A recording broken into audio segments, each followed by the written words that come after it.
talk about this idea of emotional intelligence, there's really 3 core things we need to be thinking about.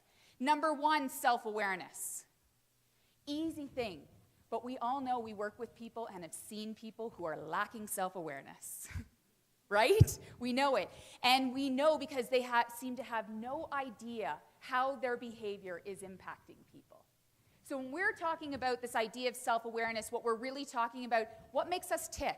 When are we at our best? When are we not at our best? How do we recognize how our emotional system is impacting the way we are thinking, the way we're responding, and the decisions that we're making? Because if we aren't aware where we are at risk of not being at our best, it is impossible to actually manage those emotions that come up. And if we're not managing the emotions that come up, then we find it very hard to connect with people. I value listening. It's in my mission statement to help people listen and lead in a more powerful and an impactful way. I am a very good listener. As long as I have time to listen to you, I like what you're saying and you agree with me. Then I am the best listener out there. And I laugh about this and I say that, but it's very important for me to recognize what are the situations that makes it hard for me to listen. What are the things that trigger me? What are my hot buttons that get pushed where I stop listening to understand another person's perspective? And instead what I start doing is listening for my opportunity to respond. Listening for how am I going to make my point? How am I going to prove that I'm a little bit more right and you're actually just a little bit wrong? Right? So if I'm not aware of what those situations are, I'm not managing that impulse. Because I'll tell you, if you don't give me the opportunity to respond, then I've got to manage my impulse to not just jump in and interrupt with my thought process. And I don't know about you, but I have equally been on the receiving end of a conversation where somebody I can very clearly tell is not listening to understand me, is purely only listening so that they can respond, so that they can share a story that's going to trump the story that I just told. Now, how connected do you feel to those people? Do you think that they understand your perspectives and what's most important to you? Do you think you feel cared for in any way? We don't.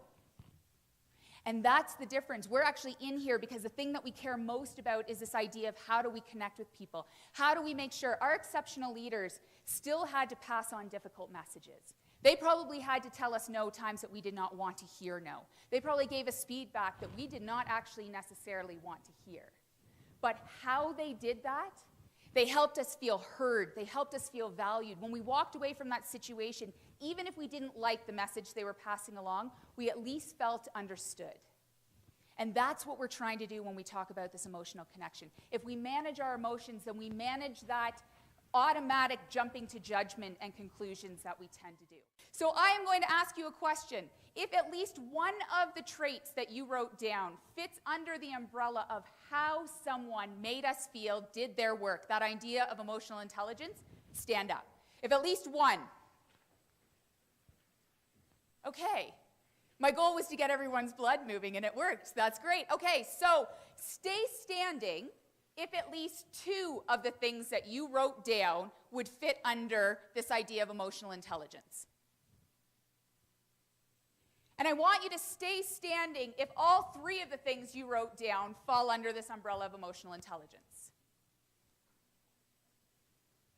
Okay, I'm going to ask us just for a moment to have a look.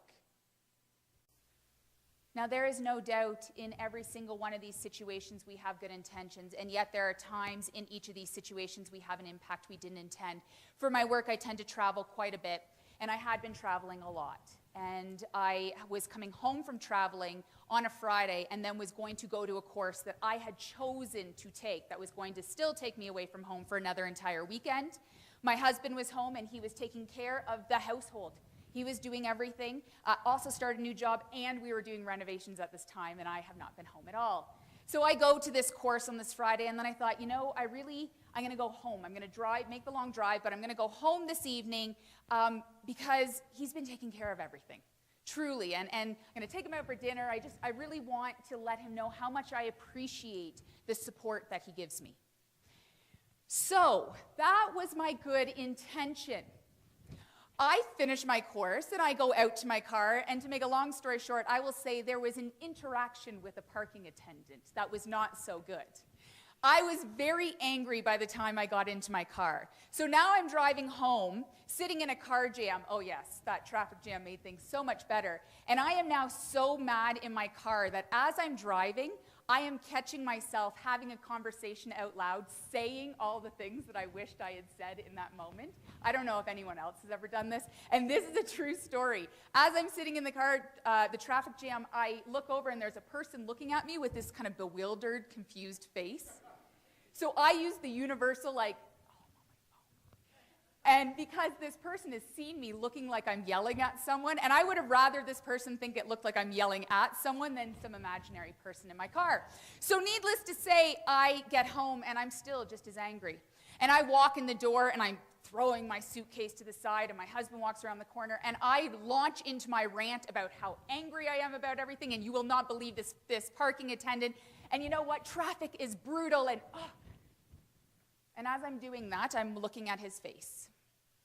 Now, if you're the person who has just walked in, and the person who you are trying to support, who has been away, walks in this ball of negativity, I watch his smile fade, and he just says, "Good to have you home. Things are going well here, too."